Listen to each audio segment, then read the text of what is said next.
I signed the papers today. Never thought revenge could lead to success. But here I am. It wasn't ambition. It wasn't greed. It was something stronger. Stronger than sleep, fear, life. They held onto that legacy like it was sacred, like it made them untouchable. But they forgot what it means to be human. They forgot me. Now the last piece is mine. The lights in their final restaurant still flicker. Their name is still on the window. But the deed says otherwise. I didn't change the logo, didn't repaint the walls, didn't even fix the broken light out front. Let it look like it always did. Let them walk in one day and realize they've been eating off my table. Funny thing is, I never wanted a part in the family business. I grew up in it, scrubbing floors, bussing tables, carrying trays I could barely lift. My dad used to say, "This place will be yours one day." Back then, I believed him, thought it was a good thing. But somewhere along the way, it stopped feeling like mine. Still, I worked hard, even after college. Even after getting job offers from companies that had nothing to do with food or grease traps. They needed someone to manage operations at the Westside location. And I said yes.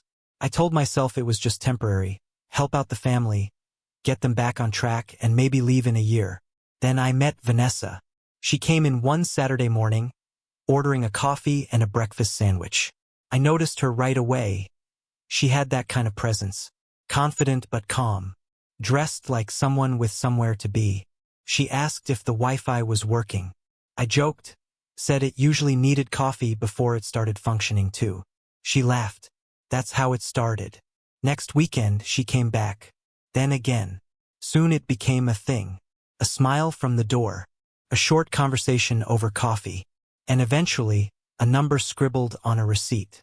We started dating a month later. And yeah, things moved fast. We just clicked. She was studying architecture at the time, doing side work for a small design firm. I liked how focused she was, driven. She understood long hours and no days off. We both wanted something bigger than the lives we'd grown up in. When we moved in together, my mom said we were rushing. My dad said nothing. He never did.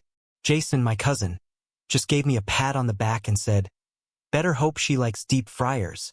That was his idea of support, I guess. But I didn't care. I was happy. We were building something. The business kept me busy, but I didn't mind.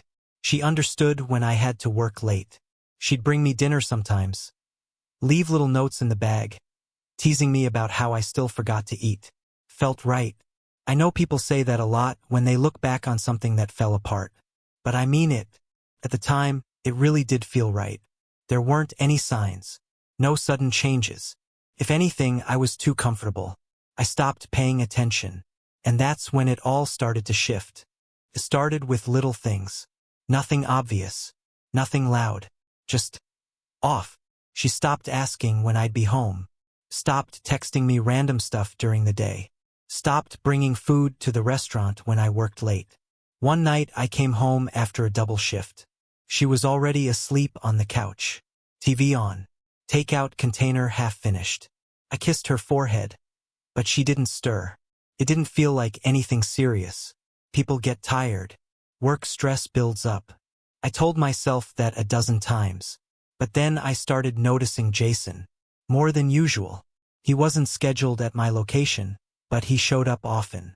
Sometimes to check in, sometimes to drop off files, sometimes just to hang out in the back office and talk with staff. He always had something to say, some joke, some opinion I didn't ask for.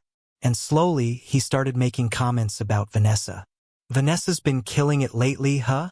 Ran into her at that new cafe on Taylor Street. Man, she talks fast when she's excited." I brushed it off. They'd met a few times. He was family. She was my fiancée. But something about the way he said her name, too casual, too smooth. I told myself I was being paranoid. I'd been working too much, missing sleep, carrying stress like a second skin. Then came the phone thing. Vanessa started guarding hers more, turning it face down on the table, taking calls in the hallway, saying it was just work stuff. I didn't snoop, didn't ask, didn't want to be that guy. But the feeling, it was growing. like pressure behind a wall. I kept pushing it down, telling myself it was fine, normal. And then one Thursday I came home early. It was just a regular Thursday. Cloudy, cold, wind rolling through the alley behind the restaurant. I had a meeting cancel last minute, so I figured great, I'll head home early. Surprise Vanessa, maybe even grab dinner on the way. I remember driving home with this weird calm, like something inside me had finally slowed down. Then I pulled into the driveway and saw it. Jason's car. Right there, in front of the house. At first, I didn't think much. Maybe he needed something. Maybe he dropped by to ask about the menu redesign. He'd been bugging me about that for weeks. But my gut twisted. You know that feeling when your brain tries to lie, but your body already knows the truth? Yeah. That. I stepped inside. Shoes were by the door. Hers. His. 2 coffee mugs on the counter. One still steaming. I stood there, listening. Nothing. No talking. No TV. No music. Just silence. The kind that isn't peaceful. The kind that warns you. I walked down the hall. The door to the bedroom was half open. And through that narrow slice of space, I saw them, back turned. His shirt on the floor. Her hair down, the way she wore it when she didn't expect anyone around. I didn't speak. Didn't shout. I just stood there for a second. Then I turned around. Walked out. Got in my car and drove. Somewhere. Anywhere. I don't even remember. But I do remember the sound my keys made when I tossed them into the passenger seat. Sharp. Final. That night I didn't sleep. I didn't text her. Didn't answer her calls. Didn't tell anyone. I just sat in the dark, staring at the ceiling, and thought, so this is what it feels like when everything breaks. She came home a little after 10. I was on the couch, still wearing the same clothes. The lights were off. No TV. Just silence. She opened the door like nothing happened. Then she saw me. Paused. Keys in hand. Heart probably dropped. Hey, she said, almost casual. I didn't know you'd be home already. I didn't answer. She took a step in, set her bag down by the wall. Then that look. The kind you give when you're hoping someone doesn't know what you know they know. Mark. Still soft. Still testing. I can explain. I looked at her. Straight in the eyes. You don't have to, I said. I saw enough. She didn't deny it. Didn't try. Just folded. Like air went out of her. I didn't mean for it to happen, she said. I was confused. Jason and we were talking and it just, don't. I cut in. Calm. Flat. No yelling. Just a wall coming up between us. Brick by brick. I'm sorry, she whispered. I don't know what I was thinking. I stood up. Walked past her. Grabbed my jacket from the hook. Where are you going? She asked. Away, I said. For how long? I don't know. She followed me to the door. It was a mistake, Mark. Please, we can talk about this. But there was nothing left to say. The picture was already burned into my brain. Jason. Her. In my house. In our bed. I opened the door. She reached out, touched my arm. I still love you, she said. I paused. Looked down at her hand. Then looked up. If that were true, I said, you wouldn't have done what you did. And I walked out. I didn't go far that night. Just drove until the streets got quiet. Parked near the lake. Stared at the water. And tried to breathe through the tightness in my chest. The next morning I went back to the restaurant. Not to work. Just to move. To scrub dishes. Rearrange chairs. Pretend I still had control over something. I didn't tell anyone. Didn't call my parents. Didn't say a word to Jason. But word travels. By day 3, my mom called.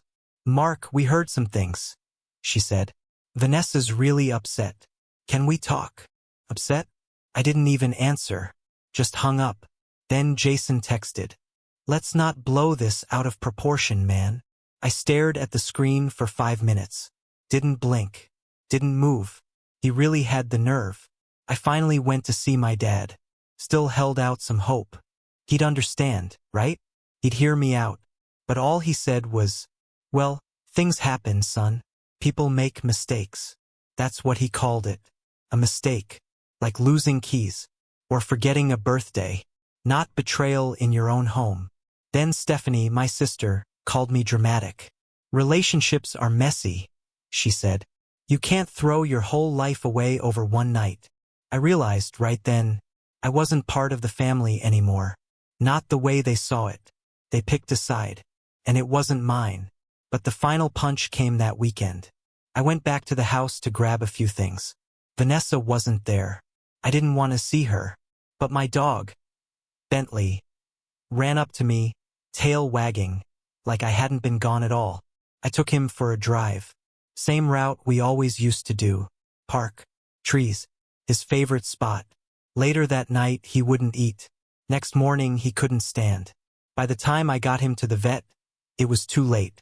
Poison. No way to trace it. No idea when. Could have been something he picked up. Could have been deliberate. But I couldn't prove a thing. And I didn't want to point fingers. But the timing? It broke something in me that I didn't know was still holding on. After they put him down, I sat in the car for an hour. Didn't cry. Didn't scream. Just stared at the empty passenger seat. And thought there's nothing left to come back to. I didn't leave a note. Didn't pack up everything. I just left. My name stayed on the lease. The restaurant still had me listed as a manager. Family group chat kept buzzing. But I turned it all off. Phone, email, everything. I didn't want to argue. Didn't want apologies. Didn't even want revenge. Not then. I just wanted out. First night, I slept in my car. Outside a gas station 2 hours out of the city. Rain tapping the windshield like it was trying to ask what the hell I was doing. I didn't know. I just kept driving. Stayed at cheap motels. Took cash out in small amounts. Didn't want anyone following the trail. Didn't even bring my laptop. I became no one for a while. Got a job at a mechanic's shop in some small town outside Indianapolis. Didn't tell them anything about me. Didn't use my real last name. Paid in cash. I liked it, actually. Sweat, noise, grease. Nothing that reminded me of polished silverware or white tile kitchens. I started running every morning. Didn't care if it rained or snowed. Didn't care if I was late to work. There was something about the pain in my legs, the cold in my lungs. It made me feel alive in a way nothing else did. For months, I didn't think about Vanessa. Didn't think about Jason. Didn't even think about Bentley. But when I did, it came like lightning. Fast, sharp, blinding. Sometimes I'd wake up in the middle of the night and punch the wall. Other nights, I'd just stare at the ceiling and wonder if they were laughing. If they had Sunday dinners. If they toasted to family without choking on the word. And sometimes, I thought about walking back in. Kicking the door down. Throwing the truth on the table. But I didn't. Because the best revenge isn't loud. It's not angry. It's not even about them. It's about building something they never thought you could. And making sure they see it. Without ever hearing your name. It was a Saturday. Cold, bright, early spring. I stopped by this little breakfast spot on the edge of town. Nothing fancy. Just decent coffee and quiet. I wasn't looking to meet anyone. Just wanted my usual 2 eggs, black coffee, no small talk. But there she was, third booth from the window. Laptop open, reading glasses on, typing like the world depended on it. She caught me staring, raised an eyebrow, then went right back to work. Something about that annoyed me. Maybe because I was used to people pretending not to notice. When the waitress came by, she looked over at me. "You're not from here," she said, just like that. I blinked. "Sorry." She shrugged. "No one around here orders eggs like that." I smirked. "You profiling me based on my breakfast?" "Not profiling," she said. "Just observant." I wanted to roll my eyes, but part of me liked it. Later, when I got up to pay, she was still there. Laptop closed. Just sipping her coffee now. She nodded toward me. "You're running from something." It wasn't a question. "Excuse me?" She smiled. Not wide. Not flirty. Just knowing. "I see guys like you a lot. Quiet. Watchful. No ring. But the weight's still there." I didn't respond. She didn't wait. "Anyway," she said, grabbing her coat. "I'm Rachel."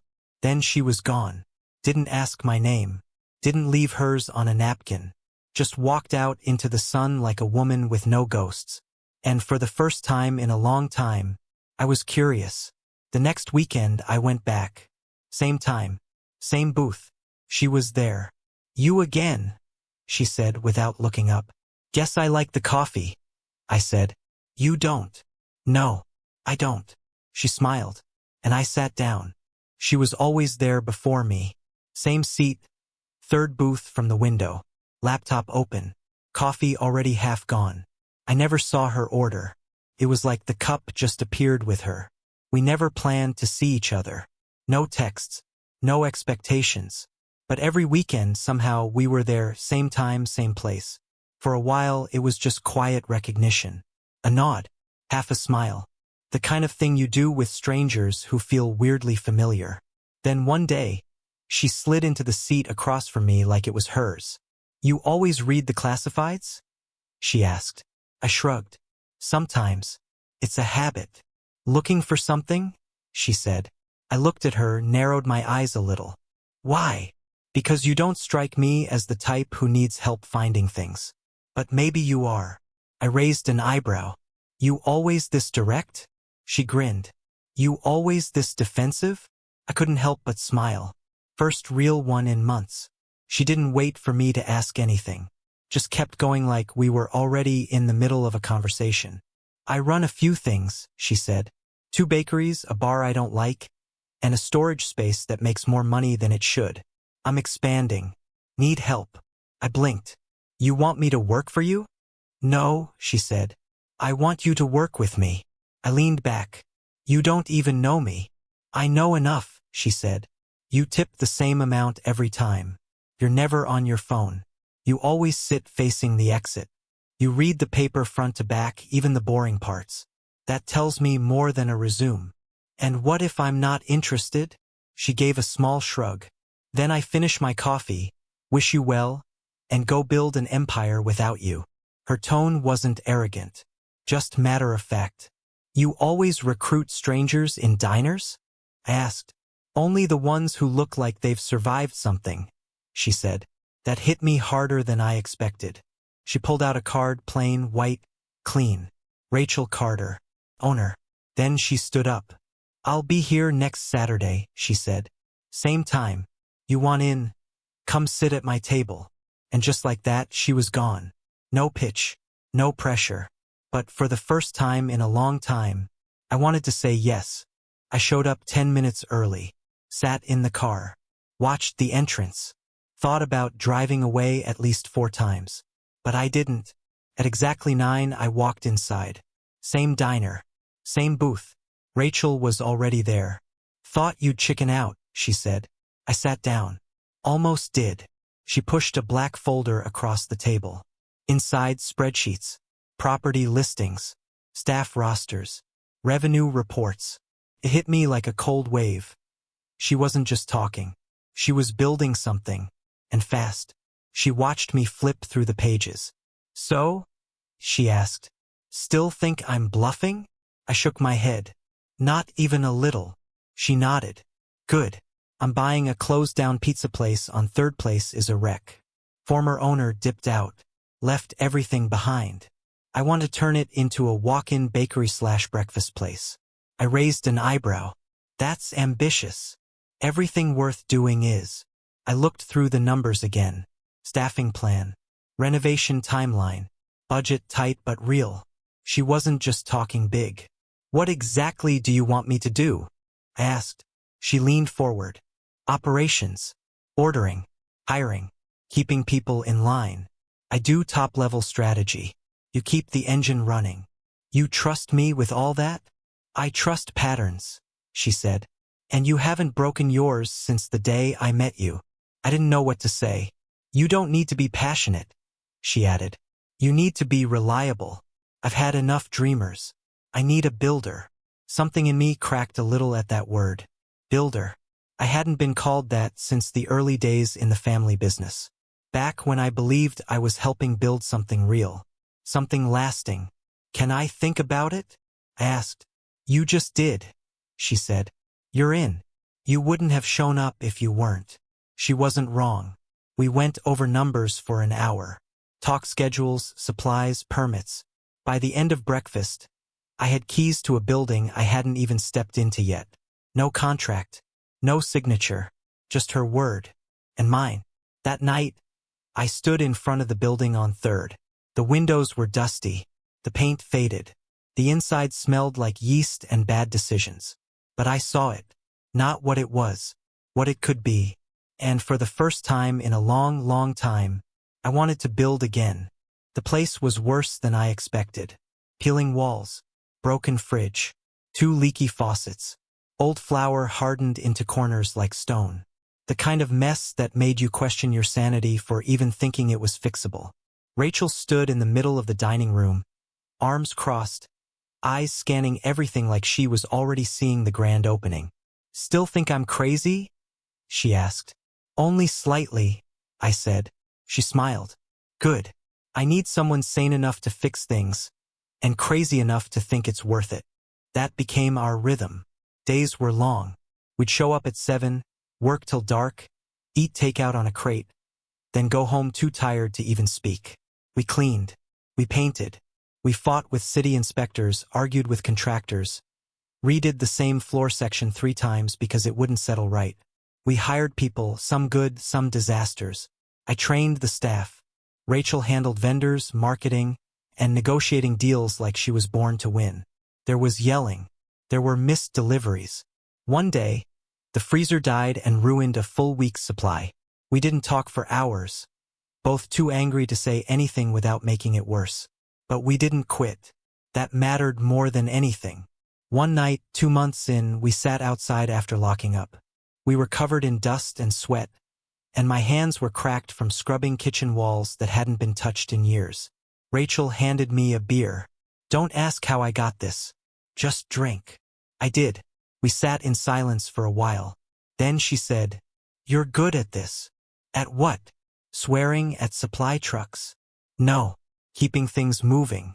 Keeping people in line. Making chaos feel like order." I looked down at the bottle in my hand. "I used to be good at this," I said quietly. Then everything went to hell. She didn't ask. Didn't press. But she waited. So I told her a little. Not everything, just the shape of it. That restaurant, it was my family's. I ran it, breathed it, thought I was building something permanent. And they tore it out from under me, like I was a piece of rotten wood. She looked at me. "They? Or her?" "Both." Rachel nodded slowly. Didn't pity me. Didn't give me that poor guy look. She just said, "They think you're gone?" I disappeared. "You gonna stay gone?" I looked at her for a long time. "I don't know," I said. "But sometimes I dream about it. Not just building something better. Taking it back." She smirked. "Now that's interesting." Opening day came faster than I expected. One minute we were arguing over tile samples, and the next we were unlocking the doors with a line of people already waiting outside. It wasn't some flashy launch with balloons and champagne. Just a chalkboard sign that said, "Open," the smell of cinnamon rolls, and a whole lot of hope. The first hour was chaos. One oven tripped the breaker. The credit card machine crashed. Someone forgot to restock milk. I nearly dropped an entire tray of breakfast burritos. But people stayed. They laughed, they took pictures, they waited in line without complaining. Someone even posted a video of our staff dancing behind the counter while trying to fix a coffee spill. By noon, we were trending locally. By the weekend, we had a line out the door every morning. Rachel was right, the neighborhood needed this. Not just food. Place. Somewhere real. Within 3 weeks, we made back half our startup costs. By week 5, we were in the green. Every morning, I got up before sunrise, opened the shop, cleaned the floors, took deliveries, trained new hires. I barely felt tired. It was like something had clicked back into place. I hadn't thought about Vanessa or Jason in weeks, until they walked in. It was a Sunday, busy, loud, full of energy. I was behind the counter restocking coffee when I heard the door chime and looked up. It wasn't them. It was someone worse. My aunt, Jason's mom. She didn't see me at first. She was with some church friends, smiling politely, pointing at the menu. But when she reached the counter and locked eyes with me, her face froze, like she'd seen a ghost. I didn't blink, didn't smile, didn't move. "Mark?" she asked. I nodded. She stepped back a little. You look different." "I've been busy," I said. She glanced around the place. "This is yours. Part of it."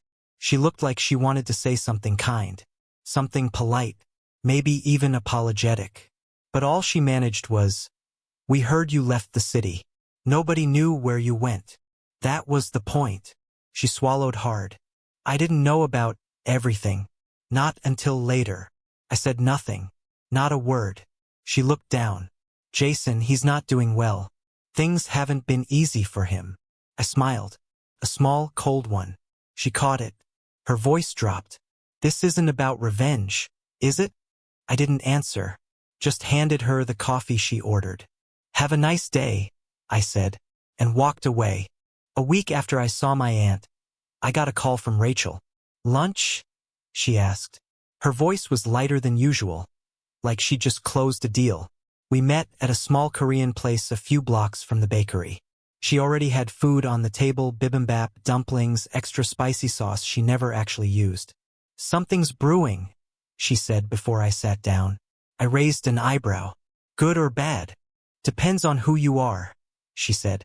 Then she pulled out her tablet, tapped a few times, and turned it toward me. It was an article. Local business journal. Nothing huge, but big enough for people in the industry. Dalton Family Restaurant Group facing financial turbulence after 2 closures in 4 months. My last name, still on their business, still in the headlines. I read every word. 2 closures, staff layoffs, slipping reviews, supplier disputes. There was even a mention of internal management conflict. Jason, of course. Rachel watched me. She didn't say a word. "How'd you find this?" I asked. She shrugged. "People talk, especially when money's involved." I looked at the article again. That logo, that name, that legacy, still pretending to be something it wasn't. "I thought you said you didn't do revenge," I said. "I don't," she said. "But I love opportunity." I didn't answer, just kept staring at the screen. "They're listing assets," she added. That got my attention. "What kind of assets?" "Properties, equipment. Some of the restaurants they haven't shut down yet. There's one in Bridgeport up for private bid. Nice location, leased kitchen, half renovated. Owners desperate." I leaned back. Bridgeport, that was their second location. The one they opened after I left. The one Jason was so proud of. "You thinking what I'm thinking?" she asked. I nodded slowly. "Not just buy it," I said. "Buy it quietly." She smiled. The kind of smile you give when you've been waiting for someone to catch up. "I already filed paperwork through a holding company," she said. "We can own it within 2 weeks." I didn't know whether to laugh or feel sick. They were crumbling, and we were about to own the very bricks they built. The next day, I stood outside the Bridgeport location. Didn't go in. Just watched. The staff looked tired. Kitchen staff out back smoking. No customers inside. I felt nothing. Not joy. Not guilt. Just a strange, quiet certainty. This was already mine. They just didn't know it yet. The deal went through on a Thursday. I didn't touch a pen. Didn't make a call. Didn't even step into the office. Rachel handled everything through the shell company we set up 2 months ago. No traces. No names. No red flags. To the world, the new owner was a group of investors looking to diversify their hospitality portfolio. But to me, it was personal. Bridgeport was never just a restaurant. It was their statement. The one they opened right after I disappeared. New decor. New menu. Jason smiling in every ad like he invented breakfast. Now it was mine. And they had no clue. We walked through the building the next day. Felt hollow. Like a body without a heartbeat. Chairs stacked. Freezer humming. Menus still in holders near the host stand. But something in the air had shifted. "Do we gut it?" Rachel asked. I shook my head. "No. We keep the bones. Just change the blood." She smirked. "That's poetic." We started with staff. The previous team had already walked out 2 weeks before. No pay, no management, just an empty schedule and broken promises. We brought in our people. From the bakery, from the warehouse, from the bar Rachel hated. Everyone we trusted. We didn't change the name yet. Didn't touch the logo on the door. Let it stay familiar. Let them believe they still owned it for just a little longer. Week by week, we flipped the place from the inside out.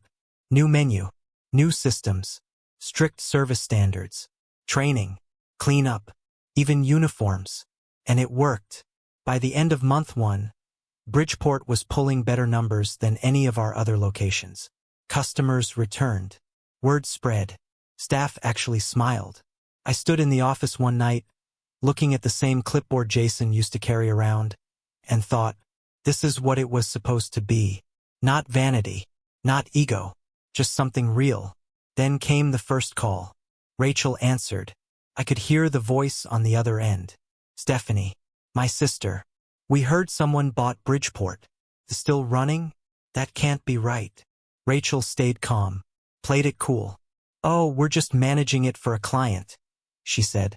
Can't really share details. There was a pause. Then Stephanie said the one thing I knew would come eventually. Mark's not involved in this, right? Rachel looked over at me. I shook my head once. She smiled. No, haven't heard from him. The next week, Jason showed up in person. I wasn't there. Rachel made sure of it. He walked in like he owned the place. Got halfway to the kitchen before someone stopped him. Sorry, sir. This isn't your property anymore. He didn't believe it. Argued. Said it was a mistake. Asked to see the manager. Rachel met him with a clipboard in hand and a calm, practiced smile. We can't let you pass this point, sir. But you're welcome to make a reservation if you'd like to dine with us. Jason stared at her like she'd slapped him. You don't get it, he said. This is mine. No, she replied. It was. He stormed out. Didn't even order a coffee. That night, Rachel called me. Told me everything. I didn't laugh. Didn't celebrate. I just sat in the dark for a while. Hands folded. Mind racing. It was working. They were starting to feel it. Not the loss of a building, but the slow, creeping reality that I was still here, and I was taking everything back. It started with an email. Rachel forwarded it to me one evening. Subject line, small midtown property, seller motivated. The photos showed a recently renovated restaurant just outside the business district. Tidy, bright, full kitchen, outdoor patio. Looked perfect. The price? Way too low. I scanned the details. Then the inspection report. That's where the real story was. The building had been flagged 3 years earlier for structural inconsistencies. Nothing collapsed, not yet, but the foundation had shifted during construction. Cheap concrete. Rushed framing. They patched it. Hid it well. Enough to pass for now. But not for long. I called Rachel. You thinking what I'm thinking? I asked. She was already grinning. We buy it through a new LLC. Pretty name. Safe paperwork. Wait for the right moment. And then, we sell it, she said. To them. The plan took a month. Rachel handled the paperwork. Our legal guy gave the place a polish, new branding, fake buzz online, a few glowing reviews from food bloggers who didn't exist. We let the story build. A growing hospitality group wanted to sell it off and focus on other markets. Turnkey investment, the ad said. Fully operational, newly improved, ready for vision. It worked. Jason's name popped up 2 weeks later. He reached out through a broker. Didn't realize who he was talking to. We played dumb. Acted like we didn't know who they were. They toured the building. Twice. Asked questions. Took notes. Smiled like kings. I watched through the security feed from my laptop. It was surreal. Jason walking through, pointing like he owned it already. Stephanie trailing behind, snapping photos. Even their mom came once. Said it reminded her of the early days. They were sold. Literally. The sale closed fast. They wanted it bad. Said they had big plans for a relaunch. A return to the family roots. Rachel and I signed the transfer through the holding company. wired the building out of our name, took the money, and waited. The reopening was dramatic. Press release, balloons, photos with fake smiles. They renamed it Dalton's Table, a direct callback to our original place. And for a month it worked. People showed up. They posted. Jason smiled on Instagram like it was 2014 again. Then the complaints started. A soft dip in the dining room floor. One side of the kitchen wall showing stress lines. Small things at first. But the city doesn't like small things when it comes to public safety. An inspector came out after a noise complaint from a neighboring building. That was all it took. Foundation instability. Immediate hazard. Building closure pending full evaluation. They tried to fight it. Hired lawyers. Screamed at the inspector. Jason made a tearful Facebook post about sabotage. Didn't matter. The building was sealed by the end of the week. All bookings canceled. All deposits refunded. They were stuck with a useless space, legal fees, and a loan they'd taken out to renovate. Jason tried to resell it. No one would bite. The flag was public. The records were sealed in ink. And worst of all, they still had no idea who sold it to them. They swore they'd never sell it. The original restaurant. The first Dalton's. Old brick building on Lincoln. Hand-painted sign. My father's legacy. The one place they held onto like it still meant something. After Bridgeport fell, they tightened their grip. We won't lose this, Jason said in an interview. We built it from nothing. It's the soul of the brand. Funny, they forgot who helped build that soul. We waited, watched from the outside. Their staff left slowly. First the kitchen manager, then 2 servers, then the head chef, a woman I trained myself years ago. Their supplier dropped them next. Delays, invoices unpaid, inventory cut in half. Customers noticed. Then the health department came by, routine check. Found 4 violations. Minor, but they added up. Then came the offer. Rachel sent it through a shell company. An absurd number. More than the place was worth. Enough to pay off their legal debt, refinance what they lost on the Bridgeport disaster, and still walk away with pride. They hesitated. But not for long. Greed always wins. They signed. No press release. No closing party. Just a quiet transfer. The end of an era they didn't even realize was already over. We waited 2 weeks. Renovation permit was filed on paper. But we didn't touch a thing. Not the chairs. Not the colors. Not even the flickering wall sconce near the bathroom that always buzzed at night. We didn't change the name. Didn't change the menu. Didn't even replace the crack tile at the host stand. Because this was never about making something new. It was about coming home. The invites were hand-delivered. 1 to Jason. 1 to Stephanie. 1 to my father. Even Vanessa got 1. No sender. Just a single line. Grand reopening. You're cordially invited to see what's become of your legacy. They came. Of course they did. Curiosity is a powerful drug. They walked in slowly. Jason in front. His mother behind him, scanning the room. Stephanie whispering something under her breath. Vanessa eyes searching, cautious. My father came last. Still wearing the same jacket he used to hang on the kitchen hook. Still pretending he ran the world. The restaurant looked exactly the same. They stopped near the center. Looked around. Jason frowned. Did they renovate? Stephanie shook her head. It's exactly like it was. Even the paintings crooked. A waiter approached. Young kid. New hire. He smiled. Welcome. Can I get you anything while you wait? Jason leaned in. Who owns this place now? The waiter paused. Then smiled wider. Oh, he said. You know him very well. Jason blinked. Who? The kid turned toward the back. Toward the small raised platform we used for open mic nights years ago. There, he said. He's walking out now. I stepped up onto the stage. Wearing a black shirt. No tie. Simple. Clean. Quiet. The room went still. Jason stood. Stephanie's eyes widened. My father didn't move. For a second, no one breathed. Then he exploded. You goddamn bastard, he shouted. People turned. Gasps. A fork clattered to the floor. Jason stood. You tricked us. My father shoved his chair back. You set us up. I raised a hand. Didn't speak. But security moved in fast. 2 men. Calm. Professional. They walked toward the family. Sir, one said to my father, this is a private event. We'll have to ask you to leave. He shouted again something about betrayal. But the noise didn't matter anymore. One by one they were walked to the door. No one clapped. No one cheered. Just silence. And when the last one stepped out, I picked up the mic, looked at the room, and said only this, welcome back.